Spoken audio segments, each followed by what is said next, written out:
Hello,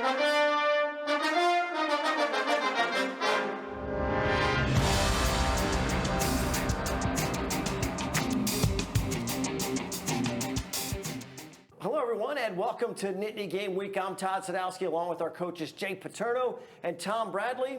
Kind of a break in the action. I know bowl season is underway. Penn State still has a little bit to go. So what is this time of the year like for coaches? Well, you got award shows. You got the National Football Foundation dinner for the Hall of Fame. You got all this other stuff going on, but your film's being broken down by grad assistants and analysts. You're getting recruits on campus. You're on the road recruiting. So it's a lot of hectic stuff going on, but you still got to try and keep your eye on the bowl. There's no break in the action. It's just different action. That's all it is. No break, just different stuff going on. A lot of different things going on, and a lot more than people may realize that are going on behind the scenes. And it's important stuff. I mean, it's not necessarily about the game all the time, but it keeps the program running. It's always important stuff. Okay, so we got a Rose Bowl roster reduction. We'll look into Penn State's very successful history with postseason awards and our opening drive.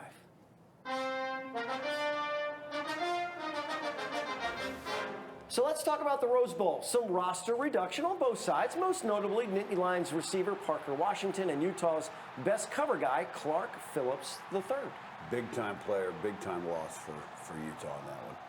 Yeah, that's one that now they used to be able to put him on an island. They don't have that luxury for this one. Yeah, and for Parker Washington, not a big surprise because he was trying to get back healthy. He declared himself eligible, get ready and get healthy because it's an important time of the year. If you're questionable, a lot of these types of guys are just going to go, look, I got to get healthy and concentrate on the next step. No doubt about it. Yeah. All right. So now it's time to talk about those college awards. Well, it's college football award season, as we mentioned. Penn State has a long history of award winners. Heisman Trophy, Tom, you called it. Yeah. You and everybody else. Yeah, Tough call. It was a tough call. Yeah, Caleb Williams, the Heisman Trophy finalists, certainly reflect a game that puts more and more emphasis on quarterbacks. All four guys in New York are QBs, with Caleb Williams of USC holding the trophy. Nothing but QBs out there, guys. Nothing but QBs. But you know what? Interesting for Penn State. We'll talk a little about their history as it relates to the Heisman Trophy. Over the course of the years, Penn State has had 18 guys finish in the top 10 of the Heisman voting, obviously with Cappelletti winning it. The notable thing is Penn State has had five different position groups win. So when you look at it, you see these lists. You see a tight end in Ted Kwolek, who's one of only two tight ends who's finished in the top 5. Mike Reed finished in the top 5. Arrington visited the top 10. So a lot of different guys have been there and have been close to winning it, with Cappelletti being the one guy. Yeah, it's amazing to have that many different positions. But I think the one that always stands out to me is Ted Kwolek, the tight end, being that high up in the Heisman. And if you look at 2 years, Tom, there were two Penn State guys in the top 10, Black legend Warner in '82, and notably Kajana Carter and Kerry Collins probably knocked each other off the puck in that one because you had two guys in the top 4. Well, okay, the Maxwell Award winners. Penn State, 7 winners, tied with Notre Dame for the most. The Maxwell Award, best player in college football, but since 1937, so almost as old as the Heisman Trophy, a very prestigious award indeed. And Glenn Ressler, center for Penn State, won that award. So a lot of great players at Penn State, a lot of different positions. All right, so there's a relatively new award out there. You knew it wouldn't take long for someone wearing the blue and white to win it. The Patrick Manley Award for Best Long Snapper in the country. Senior Chris Stahl is the pick. Only been giving this award out since 2019, and already a Penn State guy gets it as we look at some video of Chris Stahl, who actually, Tom, you know, with special teams, it's important. Starts with that snap. He actually downed one of the punts, too. Well, you know what, that's the thing, too. It's not just the snap. When you have a guy that a great snapper, believe me, is a luxury. But when you can cover also, that they have to block them, that's another thing that helps you, too. All right, let's go ahead and get to the scrap metal.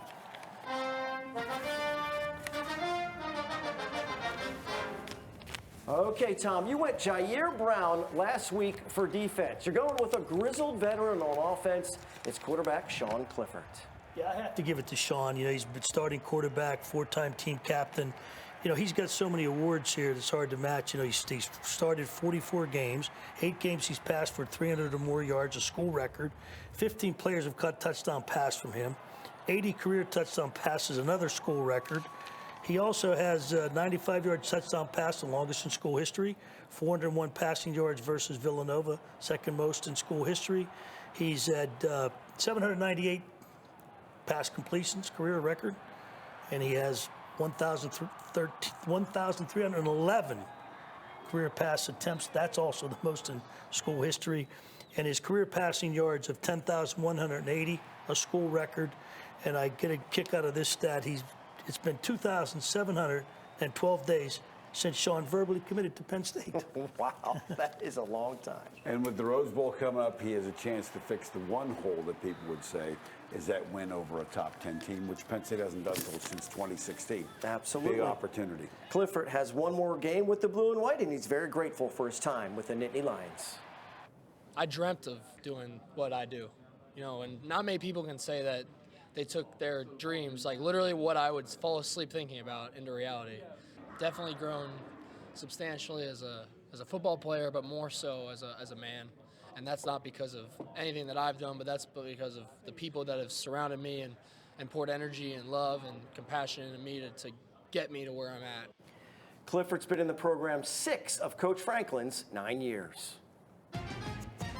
Still to come, our scouting report. Did you say Utes? I did say Utes. The Pac-12 champs will be on the opposite side of the Rose Bowl field on January 2nd. Our coaches give us an idea what we might see from Utah when they're between the lines. You're watching Nittany Game Week. Scrap Metal is sponsored by the We Are In, voted #1 game day restaurant in Center County. Follow us on Facebook and visit thewearein.com or call for dinner or room reservations.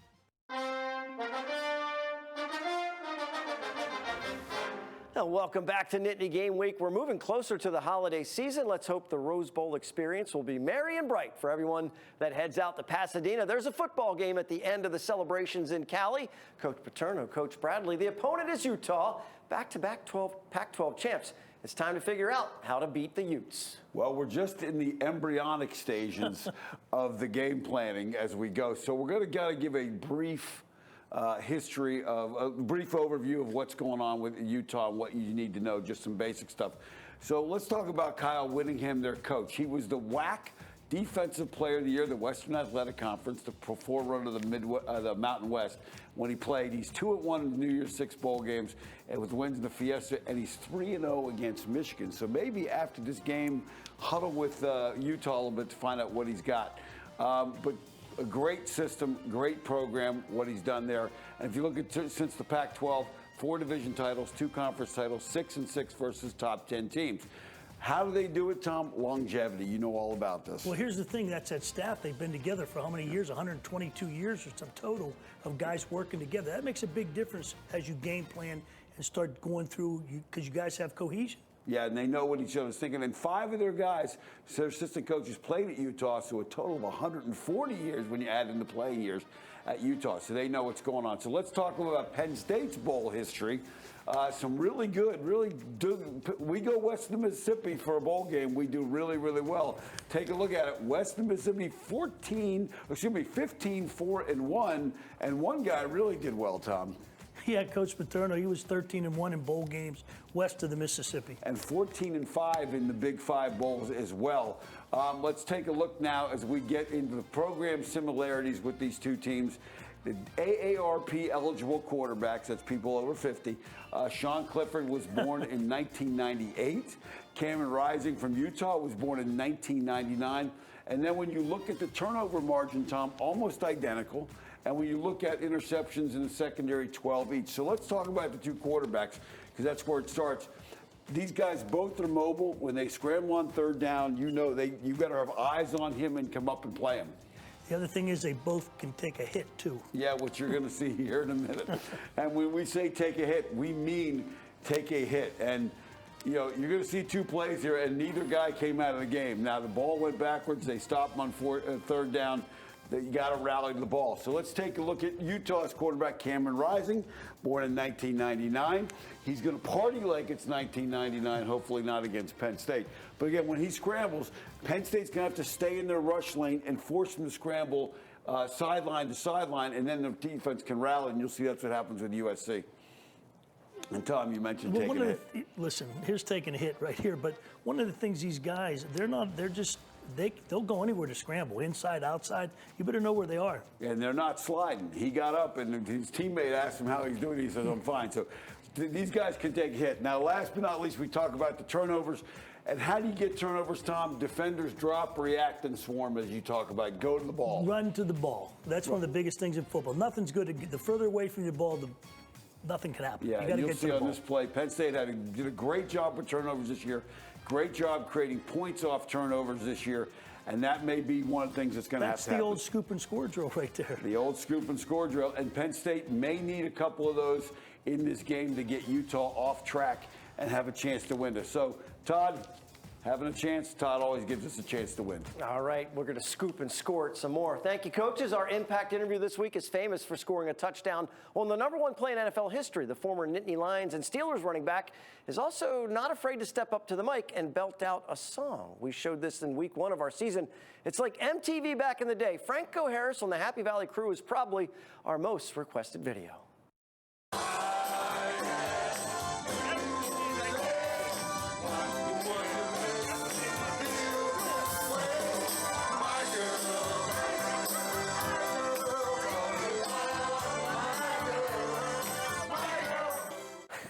His backup singers and dancers, if you can call it that, are some of his teammates when he played for the Nittany Lions. Great time had by all on the cruise.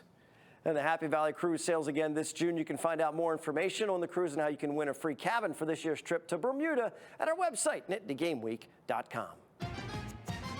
Time to take a break. When we come back, our Impact interview with Franco. The Steelers and NFL are about to honor him for the 50th anniversary of the Immaculate Reception.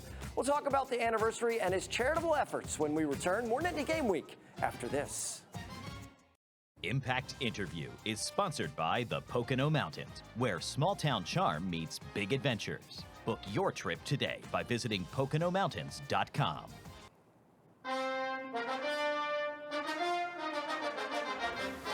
Well, welcome back. Time for our Impact interview. Our guest this week, one of those iconic sports figures in our country where you only need to say his first name and people instantly know who you're talking about. Franco Harris wore the blue and white before his Hall of Fame career in the black and gold. This year is the 50th anniversary celebration of the greatest play in NFL history, the Immaculate Reception. Franco, welcome to Nittany Game Week. It's a pleasure to have you.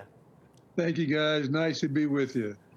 So look, let's start with impact, right? That's what our interviews are all about. And over the years, you've been supportive of a multitude of great causes, including the Beaver Stadium run to benefit Special Olympics. You've been a regular on Sue Paterno's Happy Valley Cruise, and you're doing even more to support foundations in Pittsburgh to help some of the most vulnerable citizens in this country. What drives you to use your platform to transcend sports and impact so many people through the years?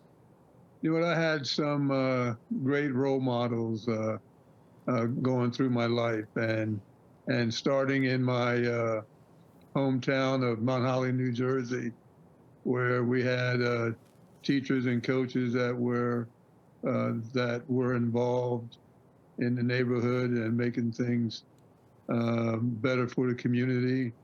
And as you know, went to Penn State, and you know, the great Joe Paterno was just very big on how we conducted ourselves, and you know, the things that we can do to make things better. And then when I went to the Steelers, old man Art Rooney was very involved in the community, and I admired him for that, and I just told myself that wherever I go, wherever I get drafted, I want to stay in that town, and I want to get involved in that town. Franco, 50 years later, we talk about the Immaculate Reception. It remains the greatest play in NFL history, and it inspires awe in some of the most successful people in football. The night before the Ohio State game, you sat down at Sue Paterno's dinner table with Urban Meyer and Rob Stone from Fox Sports and with me, and Urban Meyer immediately, like a little kid, could not wait to ask you about the play. So all these years later, why do you think it remains so iconic? Well, you know, people like things that seem kind of impossible to achieve, that when things look hopeless and when it looks like it's at a loss, you still have to believe. And when you have plays that make that moment, it just keeps that spark burning in people, and like that spark alive, that it doesn't matter if you still have time on that clock, you can make things happen. Franco, great to see you, but part of the story that people may not know involves you flying home to spend Christmas with your family and walking into the main restaurant in the Pittsburgh airport. In today's era, when people are hugging and trading jerseys after the game, can you tell us about what it was like running into the Raiders at the airport after the game? Let me tell you, that was a complete surprise. After the ball game of the Immaculate Reception, I already had plans to go back to Jersey to spend Christmas with my family. And so I get to the airport and I walk into, I say, cafeteria restaurant, and there's the Raiders team sitting down. And I feel this chill go through the air, right? And I said, uh-oh. And they're all staring at me. And one eventually approached me, Mike Ciani. I got to know Mike Ciani from the College All-Star game. So Mike approached me, and we said a quick hello. And no one else approached me. I just had some really strange glares and stares. And I said, hi, hello to Mike. And I got out of there. There they were, waiting to catch their flight back to Oakland. And they weren't too happy. There were no smiles on their face. Well, look, the secret is out about your musical talents. We've shown the video of you and the other Penn State legends singing on the Happy Valley Cruise. Those are so much fun. How much do you enjoy your time with other Nittany Lions players and the time you spend with Penn State and Steelers fans on those trips? You know what? Those are really special times. Unfortunately, we don't get to see each other as much as we would like. And when we do get together, it really is special. And you really, I guess, realize how special these guys are. And so to be with them and have conversations with them, and as you said, even sing with them, it just makes for a real good time. Well, the one and only Franco Harris, what a treat to have him with us. You can get your 50th anniversary hat, T-shirt, and some Del Grosso's Immaculate Marinara with proceeds from your purchase benefiting Pittsburgh charities. We're going to step aside for the TV show to take a break.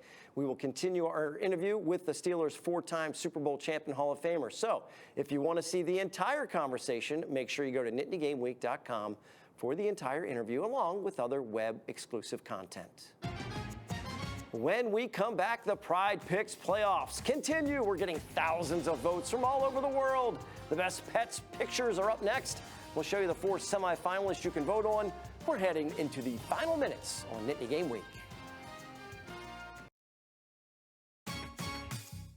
Now, bowl season is now underway. Plenty of sports fans are going to make their way up to the Pocono Mountains over the holidays and before the calendar flips to 2023. Lindsay Barna shows us you don't have to be tailgating to get yourself something really tasty to drink.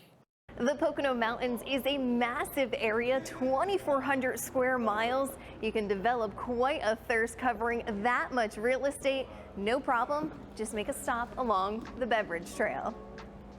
Whether you're looking for some tailgating food, good brews, or spirits, or a place with all of that and be able to watch Penn State play Utah in the Rose Bowl, I think I got you covered. Barley Creek, nestled in the Pocono Mountains, is not just a brew pub, but also, most recently, a distillery. It's one of 25 current stops on the beverage trail for all walks of life. Shaking up some good spirits or pouring a good craft. When you're looking for your type of flavor of alcoholic beverages in the 2,400 square miles that is the Pocono Mountains. So if you are up in the Milford or Honesdale areas, it'll tell you about Log Tavern or Wallenpaupack or Here and Now in those areas. But down this way, you'll hear about Barley Creek and all of its lovely distillery products as well as its brew products. There's a reason behind its name, Barley Creek, and it's quite unique. You have a passionate staff that wants to keep learning, that helps. It also helps to have a 700-foot artesian well in your front yard, spouting up at 70 gallons per minute. So our water source for our beer and for our distilled spirits is second to none. If you're looking for that small town feel, places where everybody knows your name and greets you with a smile.